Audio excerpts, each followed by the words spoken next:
Hello, and welcome to my channel, and welcome to my first ever Let's Play of Mass Effect Legendary Edition.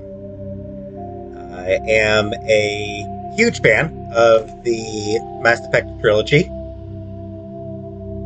and of the setting, the entire setting that BioWare really came up with for the series. I've played these games entirely too many times, so this will not be a blind playthrough. This will be kind of the opposite of that. I'm going to try to show a lot of little things that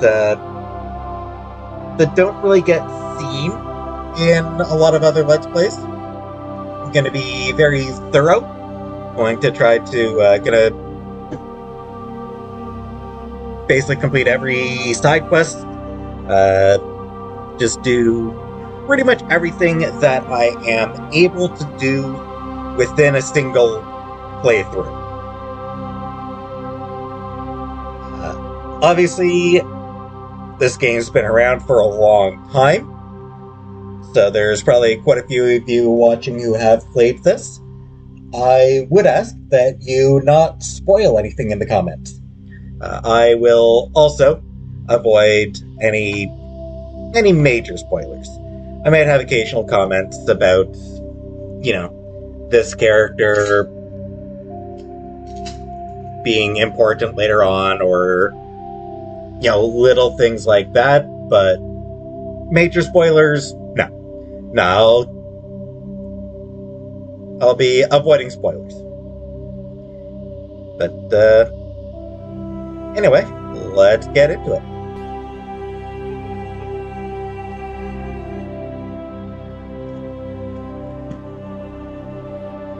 And I will be starting a new career, obviously. Also, this music's great. It's so good, such a haunting melody. Very simple, but very effective. But, yeah, let's start. Welcome to Alliance Military Database. Classified information requested. This is kind of cool. Establishing secure connection. Secure connection confirmed. Default male shepherd, default female shepherd. I'll be going with a custom shepherd. A side note, the male shepherd is voiced by Mark Meer, who also voices a lot of other characters in the series.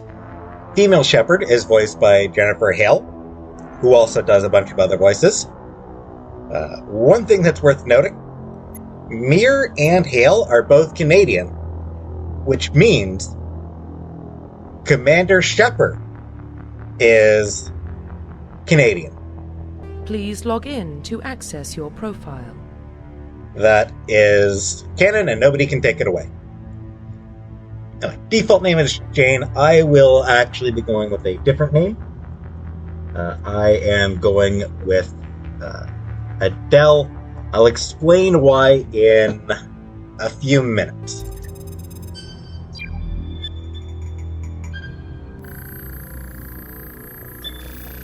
Warning, data corruption detected. Please reconstruct profile.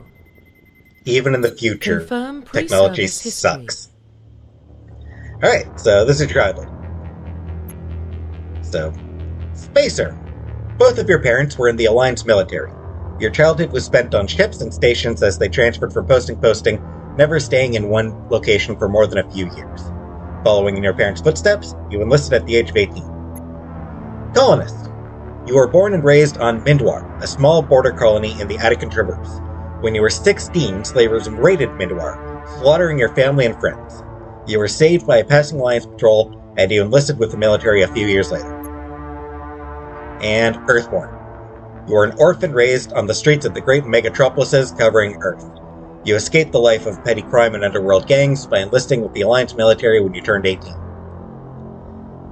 For those who aren't familiar with the word megatropolises, essentially it's supersized cities. Imagine if New York and Boston grew so big that they ended up becoming connected and became one city. That'd be a megatropolis. Anyway, so this is basically your childhood. It does affect a side quest that you will get. Each history has its own unique side quest to it. Also, it affects your morality. Morality in this series is handled as Paragon and Renegade. Paragon is, the heroic hero, very noble and kind and good. Renegade is more ruthless and more of a jerk. So, Spacer gives you a starting bonus to your Paragon. Earthborn gives you a starting bonus to your Renegade. Colonist is neutral. And that's the one I'm actually going with here. Confirm psychological profile. Sole Survivor. During your service, a mission you were on went horribly wrong. Trapped in an extreme survival situation, you had to overcome physical torment and psychological stresses that would have broken most people. You survived while all those around you fell, and now you alone are left to tell the tale. War Hero. Early in your military career, you found yourself facing an overwhelming enemy force. You risked your own life to save your fellow soldiers and defeat the enemy despite the impossible odds. Your bravery and heroism have earned you medals and recognition from the Alliance fleet. And Ruthless. Throughout your military career, you have held fast to one basic rule: get the job done. You've been called cold, calculating, and brutal. Your reputation for ruthless efficiency makes your fellow soldiers wary of you, but when failure is not an option, the military always goes to you first. This one affects a little bit of flavor text. Nothing particularly major. And again, affects your starting Paragon or Renegade. Ruthless, starting bonus to Renegade. War Hero, starting bonus to Paragon. Soul Survivor, neutral. Now I'm going with neutral, or with Soul Survivor. So my Shepherd is going to be someone who just keeps losing everyone around her. Confirm military specialization. And then this is the most important choice you get here, your class. This is going to determine how you should be playing the game. Soldier. Soldiers are combat specialists, ideal for the front lines of a firefight. Soldiers have improved health, can specialize in the use of all weapon types, start with the ability to wear medium armor, and can train in the use of heavy armor. This is your basic bread and butter run and gun class. It's far and away the easiest class to use because you don't have to worry about anything other than shooting things. And they dish out a lot of damage, they can take a lot of damage. I find them to be kind of boring. But that's just me. Engineer. Engineers are tech specialists. Using the holographic Omni tool, they can decrypt security systems, repair or modify technical equipment, disrupt enemy weapons or shields, and heal their squad. Engineers can only wear light armor, and they specialize in pistols. Engineers are... basically, they specialize in debuffing enemies. They can actually do some damage, but mostly what they do is just disrupt enemies. Leaving them vulnerable to the rest of your squad. Adept. Adepts are biotic specialists. Through upgradable implants, they can use biotic powers to lift or throw objects, shield the squad, and disable or destroy enemies. Adepts can only wear light armor, and they specialize in pistols. Biotics are... it's telekinesis. Biotic abilities are telekinesis. So, prior to Mass Effect, BioWare was pretty well known for creating Star Wars Knights of the Old Republic. So having gone from Star Wars to Mass Effect, a lot of people drew the obvious comparison of biotics being the Force, which is not entirely wrong. But it is a little bit different, and yeah, biotics are just straight up telekinetics. And then we've got and they're really good at just sort of immobilizing enemies, pretty much. They take enemies temporarily out of the fight. Give your squad time to kill them. They're really useful. And then we've got 3 hybrid classes. Infiltrator is a combination of soldier and engineer. Infiltrators combine combat and tech abilities to specialize in killing or disabling enemies at long range. Infiltrators are trained to use omnitools, focusing on decryption and offensive abilities rather than healing. They can specialize in pistols or sniper rifles and wear medium armor. They can debuff enemies, and they can also deal some pretty good damage through the sniper rifles, which are really fun. I like sniping. First time I ever played through Mass Effect, I used the Infiltrator class. I would actually argue Infiltrator as being maybe the best starting class.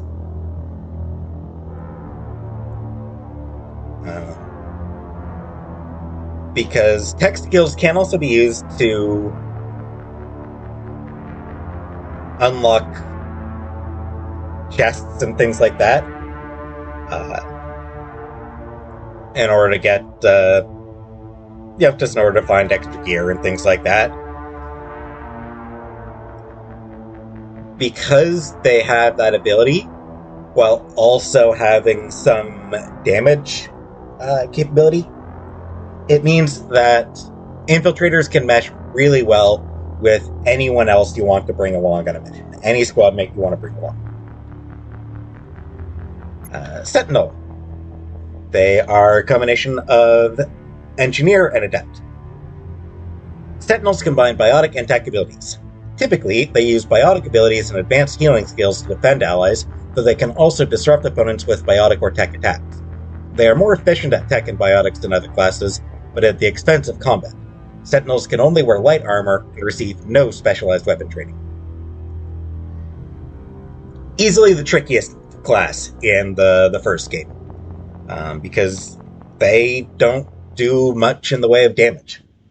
They are really good once you know how to play them, because they're very good at just keeping enemies locked down.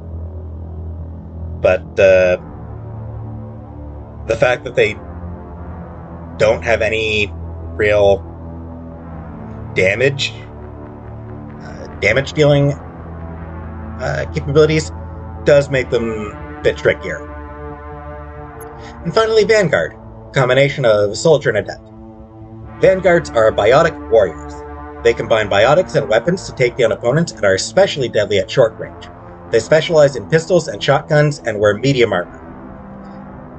Vanguards are good. They are a solid class in this first game. Very fun. They are far and away the trickiest class in the second game. very high risk, high reward class in Mass Effect 2. In Mass Effect 3, they are far and away the most fun class to play. They are an absolute blast in Mass Effect 3. I absolutely love them there. So I've beaten the first 2 games with all 6 classes. The third game I've beaten with Vanguard, Infiltrator, and I believe I did complete it with Engineer. This time I'm going to go through with the class that I haven't beaten it with yet. I'm going to go with Adept. And I have cheated a little bit. I played through just long enough to unlock Decryption. So as you play through, as you use the talents you have access to, you can unlock them for future playthroughs. So anytime you start a new Shepherd, create a new Shepherd, you can choose one of the bonus talents that's available. I unlocked Decryption because Decryption is actually a really useful one to have, and there are a couple of occasions, I think really only one occasion, where you are in a situation where you don't have a squad mate with Decryption who's capable of opening chests. Yeah, Decryption. Confirm facial identification. You can change your appearance. The customization is reasonably robust, but I'm going with the default Shepherd appearance because she looks great. So it's just a really good look they gave her. They did a really good job. Profile reconstruction complete. Yeah, this is my Shepherd. Oh, the reason I chose the name Adele. I like to give characters names based on the class that they have. So, a male infiltrator, for example, I might use Ian. Or a female soldier, I might go with something like, I don't know, Sally, or, probably not Sally, but something like that, yeah? That's just something that I do. I'm weird like that. Your Shepherd's first name never gets used. It's just completely and totally irrelevant. There's only a couple of occasions where you'll even see the name on screen. Other than that, yeah, it just never gets used. So that's my Shepherd. Identification confirmed. Combat difficulty I'll keep on normal for now. Auto level up off. Level scaling. In the original game, your levels went from 1 to 60. Initially, the level cap was 50. Once you beat the game once, then it unlocked levels 50 to 60. And your new level cap became 60. Though it would take at least 2 playthroughs to get to level 60. Just because going from 58 to 60 took up as much experience as going from 1 to 58. So yeah, if you got maximum experience in both playthroughs, you could hit 60. Going forward, in the second and third games, level cap was different. They went with a level cap of level 30. So, legendary mode, they sort of brought it in line with that. You do get the same number of talent points. which actually means talent points get unlocked even quicker. But, yeah, so that's what I'm going to go with. Squad power all, subtitles on, autosave on, enable tutorials. No, I don't need no stinking tutorials. And let's get going.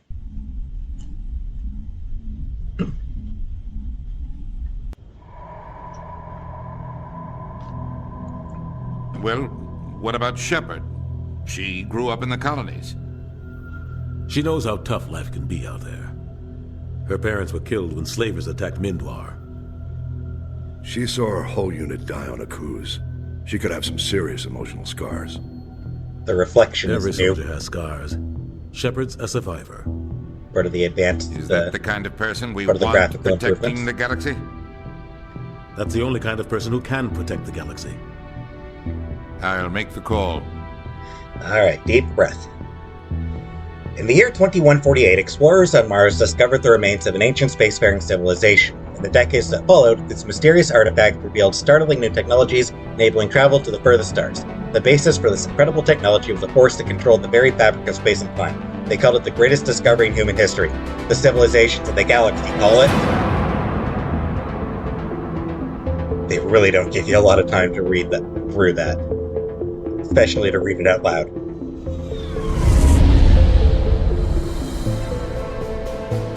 Love this The music. Arcturus Prime relay is in range. Initiating transmission sequence. Commander?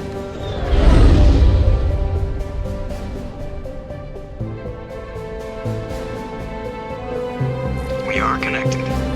Calculating transit mass and destination.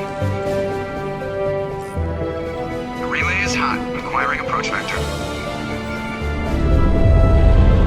All stations secure for transit.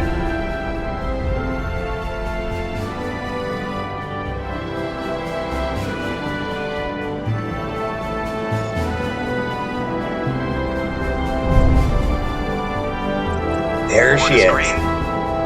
Approach run has begun.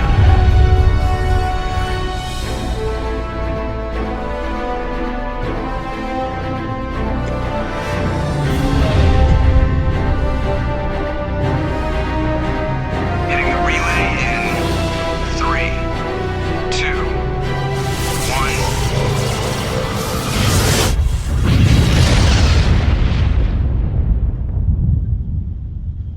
1. Thrusters, check. Navigation, check. Internal emissions sync engaged. All systems online. Drift, just under 1500K. 1500 is good. Your captain will be pleased. I hate that guy.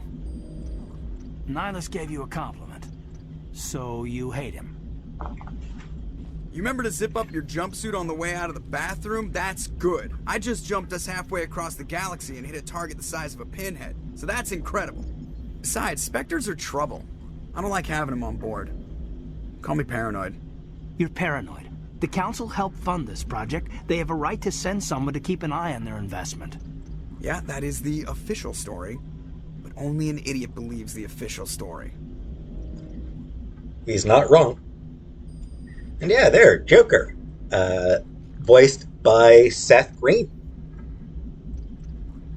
Who I'm sure you all know. He's got quite a career. Voices Chris on Family Guy. He played Scott Evil in the Austin Powers movies. He is one of the brains and voices behind Robot Chicken. He's just, a big star. And he will be with us throughout the 3 games. The other guy there, Caden, he was voiced by Raphael Sparge. In Knights of the Old Republic, he voiced a character by the name of Karth Onasi, who a lot of people found to be kind of a whiner. So that he didn't get as fair a shake here as he probably deserved because of that. But anyway, dialogue wheel. BioWare actually patented this. So no other game developer can use this exact type of dialogue wheel. Quick rule of thumb, top options are Paragon, bottom options are Renegade, middle options are neutral, left options generally expand conversation, right options advance the conversation. But anyway, yeah, let's go. So, yeah. Official story. No one believes it. They don't send Spectres on shakedown runs. So there's more going on here than the captain's letting on. Joker, status report. Just cleared the mass relay, Captain. Stealth systems engaged. Everything looks solid. Good. Find a comm buoy and link us into the network. I want mission reports relayed back to Alliance Brass before we reach Eden Prime. Aye, aye, Captain. Better brace yourself, sir. I think Nihilus is headed your way. He's already here, Lieutenant. Tell Commander Shepard to meet me in the comm room for a debriefing. You get that, Commander? Great. You pissed the captain off and now I'm gonna pay for it. Don't blame me. The captain's always in a bad mood. Only when he's talking to you, Joker. And a little bit of friendly banter there. And you heard the voice of David Anderson there, Captain Anderson. He's voiced by Keith David, who is, of course, a pretty legendary actor. He's been around for a long time. He is possibly best known for They Live, where he had a back alley brawl with Rowdy Roddy Piper. And definitely recommend searching out a video of that fight, because it's honestly just amazing and epic. But yeah, let's continue. No need to rush. I told you, I just saw him. He marched by like he was on a mission. The Spectres are always on a mission. And we're getting dragged right along with him. Relax, Presley. You're gonna give yourself an ulcer.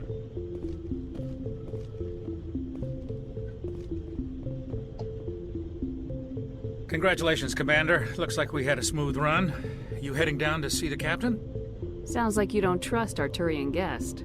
Sorry, Commander. Just having a chat with Adams down at engineering. I didn't mean to cause any trouble. But you have to admit, something's odd about this mission. The whole crew feels it. You think the Alliance brass is holding out on us? If all we're supposed to do is test out the stealth system, why is Captain Anderson in charge? And then there's Nihilus. Spectres are elite operatives, top covert agents.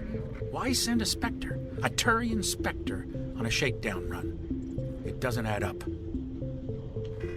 Presley here is voiced by Dwight Schultz, who is absolutely best known for Reginald Barkley from Star Trek Next Generation. Good old Lieutenant Broccoli. Do you have a problem with the captain? No, man. But I can't figure out what he's doing here. Captain Anderson is one of the most decorated Special Forces officers in the service. If he melted down all his medals, he could make a life-size statue of himself. You don't send a soldier like that on a do-nothing mission. He's treating this shakedown run too seriously. Something big is going on. He's got a fair point. Clearly he's a very observant person. Been around for a while and sort of knows how things work. You don't trust Nihilus? I don't like Turians in general. It runs in my family. My grandfather fought in the First Contact War. Lost a lot of friends when the Turians hit us. That was 30 years ago. You can't blame Nihilus for that. No, I guess not. But it still makes me nervous to have a Spectre on board. Especially a Turian. We're an Alliance vessel, human military, but Nihilus doesn't answer to the captain like the rest of us. Spectres operate outside the normal chain of command. And they don't come along just to observe shakedown runs. Nihilus looks like he's expecting some heavy action. I don't like it. Getting a little bit of back lore there with the mention of the First Contact War. What do you know about the stealth systems? I just know it masks our location from scans and sensors. Cutting-edge technology. The Normandy's the only ship with this prototype drive. But why are we fully staffed? A skeleton crew would be cheaper. Less chance of security leaks, too. Plus, there's Nihilus. It's pretty obvious this shakedown run is just a cover. For what? Damned if I know, Commander. We're out here on false pretenses. I'm not a fan of being left in the dark. That's completely fair. I'll see if I can get some answers when I see him. Good luck, Commander. Adams, that he was speaking with, Engineer Adams, is voiced by Roger Jackson, who does a couple other voices. It's not the kind of place Spectres visit. There's something Nihilus isn't telling us about this mission. That's crazy. The captain's in charge here. He wouldn't take orders from a Spectre. Not his choice, Doc. Spectres don't answer to anyone. They can do whatever they want. Kill anyone who gets in their way. Oh, you watch too many spy vids, Jenkins. What do you think, Commander? We won't be staying on Eden Prime too long, will we? I'm itching for some real action. I sincerely hope you're kidding, Corporal. Your real action usually ends with me patching up crew members in the infirmary. I agree with Chakwas. Only a fool goes looking for a fight, Corporal. Sorry, Commander, but this waiting's killing me. I've never been on a mission like this before, not one with a Spectre on board. Just treat this like every other assignment you've had and everything will work out. Easy for you to say. You proved yourself on a cruise. Everybody knows what you can do. This is my big chance. I need to show the brass what I can do. You're young, Corporal. You have a long career ahead of you. Don't do something stupid to mess it up. Don't worry, ma'am. I'm not going to screw this up. Jenkins here is voiced by Josh Dean. Chakwas, to the side, is voiced by Carolyn Seymour. You're from Eden Prime, aren't you, Jenkins? What's it like? It's very peaceful, Commander. They've been real careful with development, so you don't have any city noise or pollution. My parents lived on the outskirts of the colony. At night, I used to climb this big hill and stare across the fields back at the lights from the main settlement. It was gorgeous. But when I got older, I realized it was a little too calm and quiet for me. That's why I joined the Alliance. Even Paradise gets boring after a while. Seems like a Any good idea point. why Eden Prime was chosen as our destination? Not really sure, Commander. Eden Prime's one of our most stable colonies. Good place to take the Normandy for a shakedown run, I guess. No real danger there. There's gotta be something else going on. We've got a Spectre on board. That's why I'm so wound up. I can't wait for the real mission to start. What can you tell me about Nihilus? Turians are generally well respected by the other species. Their fleet has more patrols protecting Citadel space than any other. They don't always get on well with us, though. Some people find them too rigid. Others still blame them for the First Contact War. As for Nihilus, I haven't said more than 2 words to him. He usually only speaks to the captain. I hope we get a chance to see him in action. I heard Nihilus took down an entire enemy platoon all by himself. Sounds impressive. What do you know about the Spectres? Only what I've heard. Spectre agents work directly for the Citadel Council. They usually work alone or in small groups. Spectres don't have any official power, though. Basically, they're a shadow organization with a mandate to preserve and protect galactic stability. Protect it at any cost. Don't forget that part. Spectres operate above the law. So, this won't come as a surprise to anybody, but I'm not a fan of that idea. ACAB and all that. But, yeah, I am very much opposed to those who enforce the law being considered above the law. I am very much of the opinion that the more power a group has, the more accountability they need to have. So those who enforce the law, yeah, they need tons of accountability. But that's a topic for another... That's a topic for a completely different type of video. How do you control agents with unlimited power? I suppose the Council could revoke the Spectre status of an agent who got out of hand. At that point, Citadel Security Services would take over. Those C-Sec grunts wouldn't stand a chance. The Spectres were 20 ordinary soldiers. The Spectres police themselves. An agent goes rogue, they send another agent to take him down. That's Spectre justice. The Corporal's confusing romantic legends with reality, Commander. Maybe. But Jenkins' version does make for a way better story. Why don't we have any of our own people in there?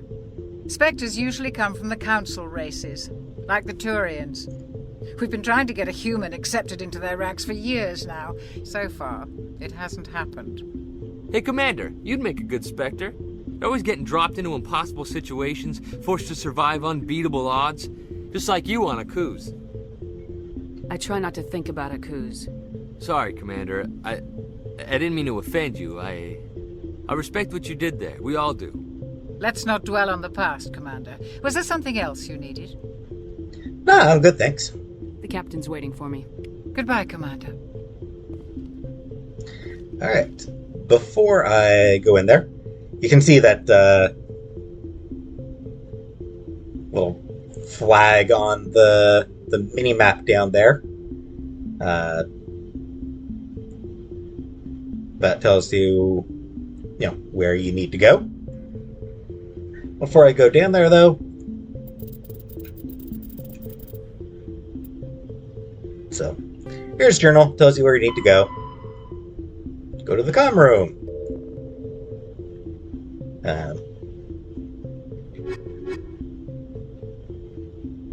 This is something you use fairly regularly just to figure out, mostly for this, honestly. Figure out where you need to go for specific side quests.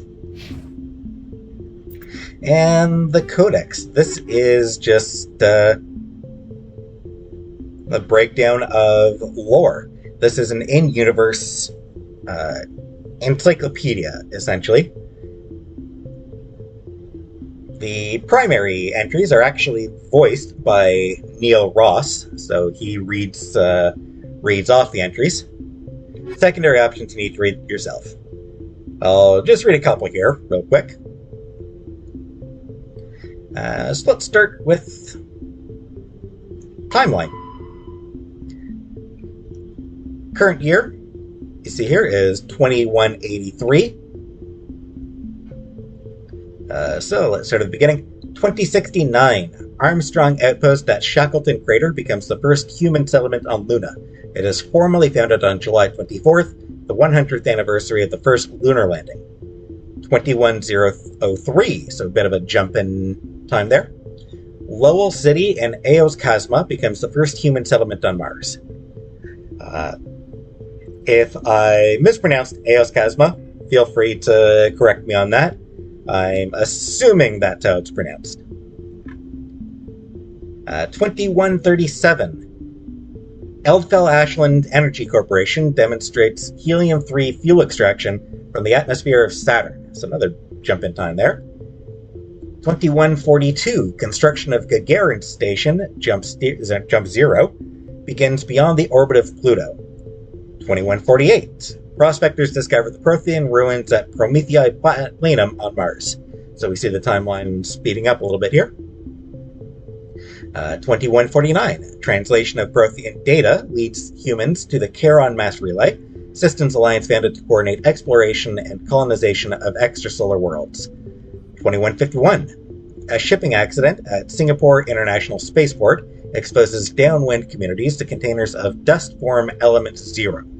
Alliance begins construction of Arcturus Station. 2152. Roughly 30% of the children born in Singapore after Element 0 exposure suffer from cancerous growths. Systems Alliance begins settlement of Earth's first extrasolar colony world, the planet Demeter. 2154. Commander Shepard born.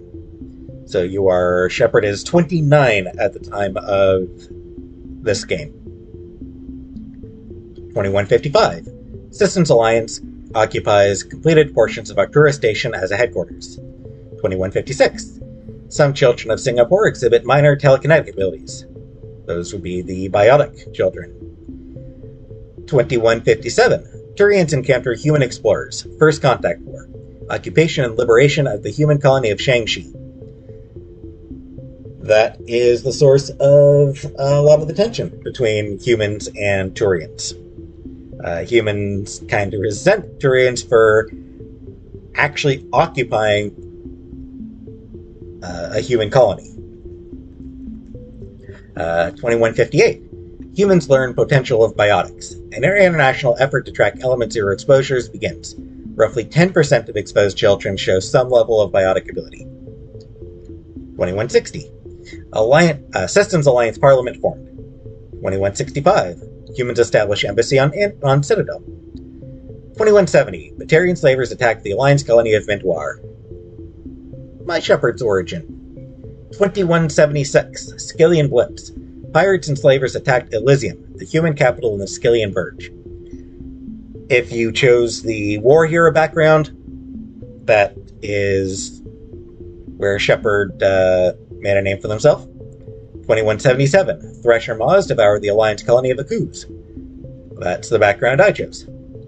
2178. In retaliation for the Skillian Blitz, an Alliance fleet wipes out an army of slavers on the moon of Torfin.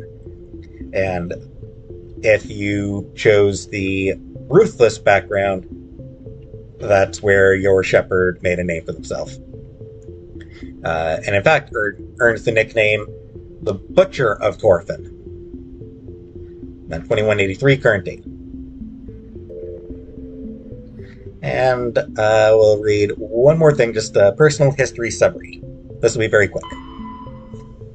You were raised on Mindoir on the fringes of the Attican Traverse. When you were 16, the colony was raided by slavers. The entire settlement was razed and your friends and family were slaughtered. A passing Alliance patrol rescued you, but all you loved was destroyed. You enlisted with the Alliance military, eventually volunteering to go to Akuz, a colony that had mysteriously dropped out of contact. As soon as it arrived on the surface, your patrol was attacked by Thresher Maws, mindless abominations of teeth and tentacles that rose up from beneath the earth. Constant gunfire couldn't drown out the shrieks of your fellow soldiers as they were dragged down to a gruesome death. 50 Marines died on Akuz. You were the only one to make it back to the landing zone alive. A monument on the planet commemorates the massacre, a grim reminder of the price humanity must pay as they spread throughout the stars. So yeah, this is a Shepherd who's used to losing a lot of stuff. I will read all the Codex entries over the course of this Let's Play. But those ones will do for now.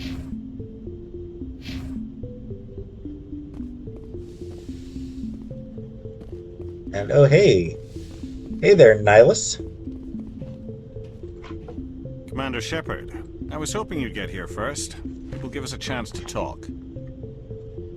Nihilus is voiced by Alistair Duncan, who's... well, this guy's just been around for a while.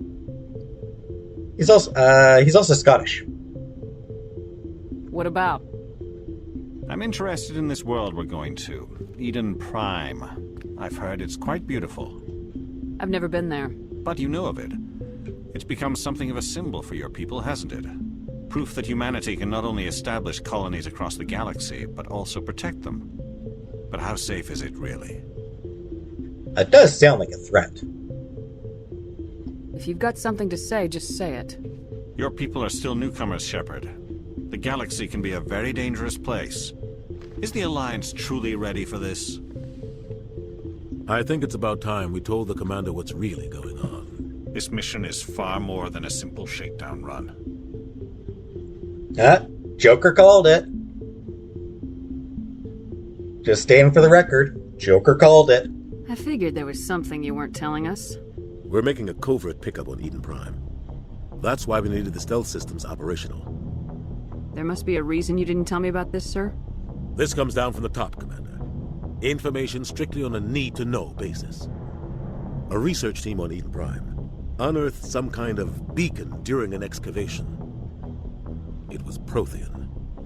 I'm not actually going to choose this option because it makes Shepard come across as kind of an idiot. The quick version is the Protheans were an advanced race that disappeared 50,000 years ago, but some of their technology still remains. What else can you tell me? This is big, Shepard. The last time humanity made a discovery like this, it jumped our technology forward 200 years. But Eden Prime doesn't have the facilities to handle something like this. We need to bring the beacon back to the Citadel for proper study. Obviously, this goes beyond mere human interests, Commander. This discovery could affect every species in Council space. Again, this just kind of seems like a jerk thing to ask, so I'm not going to choose this one. The quick answer for why we told the Council is humanity doesn't have a great reputation in the galaxy, and being upfront about the beacon does make humanity look a bit better. Plus, humanity hasn't been in the galaxy for long, and the aliens have been around for longer. They have more information about the Protheans, so they are in a better position to help with studying it. Are we expecting trouble? I'm always expecting trouble. Great delivery. There's more, Shepard. Nihilus isn't just here for the beacon. He's also here to evaluate you. Guess that explains why I bump into him every time I turn around. The Alliance has been pushing for this for a long time. Humanity wants a larger role in shaping interstellar policy. We want more say with the Citadel Council. The Spectres represent the Council's power and authority. If they accept a human into their ranks, it shows how far the Alliance has come. Not many could have survived what you went through on Akuz. You showed a remarkable will to live, a particularly useful talent. That's why I put your name forward as a candidate for the Spectres. Not dying is a pretty useful skill to have. Why would a Turian want a human in the Spectres? Not all Turians resent humanity. Some of us see the potential of your species. We see what you have to offer to the rest of the galaxy, and to the Spectres. We are an elite group. It's rare to find an individual with the skills we seek. I don't care that you're human, Shepard. I only care that you can do the job. Nihilus is a good dude. He's okay with humans, and willing to vouch to have a human join the Spectres. I like Nihilus. He's a great guy. I assume this is good for the Alliance. Earth needs this, Shepard. We're counting on you. No pressure. I need to see your skills for myself, Commander. Eden Prime will be the first of several missions together. You'll be in charge of the ground team. Secure the beacon and get it onto the ship ASAP. Nihilus will accompany you to observe the mission. I'd like to know more about Eden Prime before we touch down. It's a peaceful farming world, but it represents something much bigger. Eden Prime is one of our oldest and most successful colonies. It proved we were ready to face the challenges of settling new worlds, to forge a place for humanity beyond Earth. It symbolizes humanity's growth and evolution as a spacefaring species. And after this, it will be known as the world where humans made a discovery of galactic importance. What do you know about the Protheans? Just what they taught us in school. They were a technologically advanced species that ruled the galaxy 50,000 years ago. Then they vanished. Like I said. Nobody really knows how or why, though I've heard plenty of theories. But everyone agrees galactic civilization wouldn't exist without them. Their citadel is the very heart of galactic society, and without their mass relays, interstellar travel would be impossible.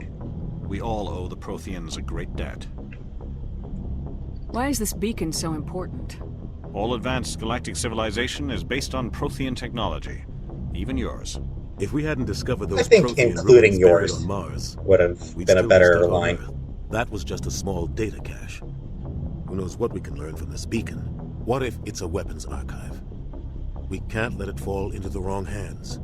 Like who? The Attican Traverse isn't the most stable sector of Citadel space. There are plenty of raiders and criminal groups active in the region. They might figure a Prothean beacon is worth the risk of attacking an Alliance ship. Plus, Eden Prime is right on the border of the Terminus systems. The Attican Traverse is under Citadel protection. If the Terminus systems attack, it's an act of war. Technically, yes. But some of the species in the Terminus might be willing to start a war over this. The last thing the Council wants is to get dragged into a major conflict with the Terminus systems. We have to keep this low-key. Terminus systems aren't much of an active presence in the first game. We see a lot more of it in the second game.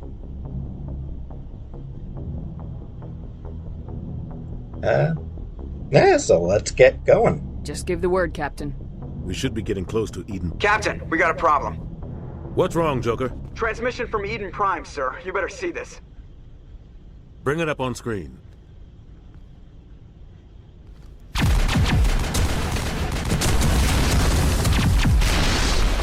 Get down!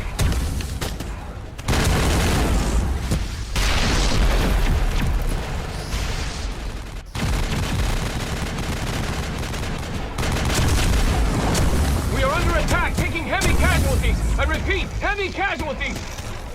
We can't get evac. They came out of nowhere. We need...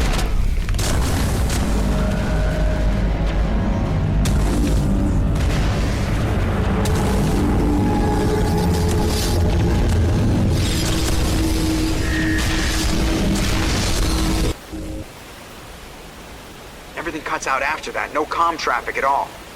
Just goes dead. There's nothing. Reverse and hold at 38.5. I like how Nihilus mandibles flare a bit Status there. report. 17 minutes out, Captain. No other Alliance ships in the area. Take us in, Joker, fast and quiet. This mission just got a lot more complicated. A small strike team can move quickly, without drawing attention. It's our best chance to secure the beacon. Grab your gear and meet us in the cargo hold. Tell Alenko and Jenkins to suit up, Commander. You're going in. Looks like a giant hand coming down from the sky. Also, I wonder if the stealth systems. soldier who has a name will be relevant. Somebody was doing some serious digging here, Captain. Your team's the muscle in this operation, Commander. Go in heavy and head straight for the dig site. What about survivors, Captain? Helping survivors is a secondary objective. The beacon's your top priority. Approaching drop point 1. Nihilus, you're coming with us? I move faster on my own. Nihilus will scout out ahead. He'll feed you status reports throughout the mission. Otherwise, I want radio silence. Ready and able, sir. The mission's yours now, Shepard. Good luck! We are approaching drop point 2.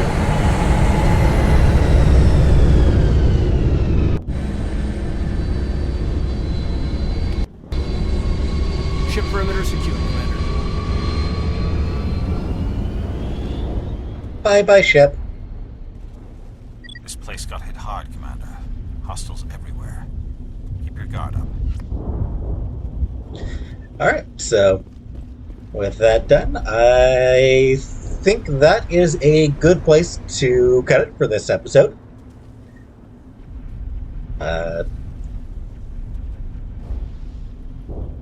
Mostly just set up for this first episode. No action. But, you know, bit of an introduction to the setting.